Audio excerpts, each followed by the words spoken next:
Jennifer and Julie here with me this morning. Hey, this morning we are bringing you a very special edition of Proctor's Garden live from the studio. This is amazing. Like I said, Jennifer and Julie are here with us this morning, sharing some tips for people to grow their herbs indoors, which makes sense for this time of year in December. Absolutely. Sometimes post-holidays it's a little, boring and the cold is not helpful, but bring some green, smelly good plants into your life. Yes, I wish you guys could smell how good it is in here. So we've got a lot going on here. I'm thinking we start our way down over here and we'll make our way into that good stuff down here. Tell us a little bit about what you brought here.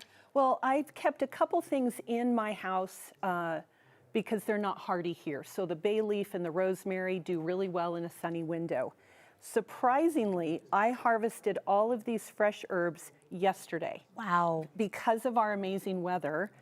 They're dead today, sadly. But all of this was ready to go, and I can use, well, I would say I'm going to use it in my cooking, but I'm a gremlin in the kitchen. That's why I brought Julie, because she's amazing. And then you can dry it. I've got rose sugar, some lovely herb salt, and then to ring in the new year, some sage and rosemary smudge sticks. Nice. So if you have bad juju, you can get rid of it. Yes, there you go. Just light it up. Yeah. What advice do you have for people who want to do this indoors? So on the 9 News website, I put some very basic tips on growing herbs indoors. Basically, you just need a sunny window. It doesn't have to be direct light, but something bright. And they do really well. I would say basil probably is the shortest lived, so you just have to use it faster.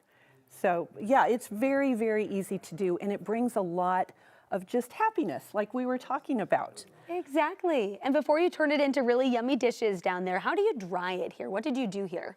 What I do 2 different things. I either put it in a rack in the oven at like 200 degrees and just very slowly let it dry out, and then you can crumble it up and keep it in a jar.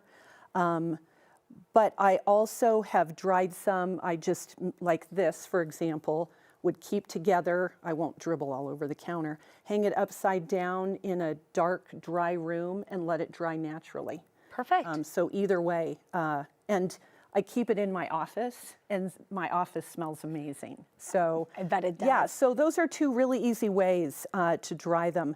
And I've got some lovely lavender petals. You can smell this. I wish we had smell-o-vision.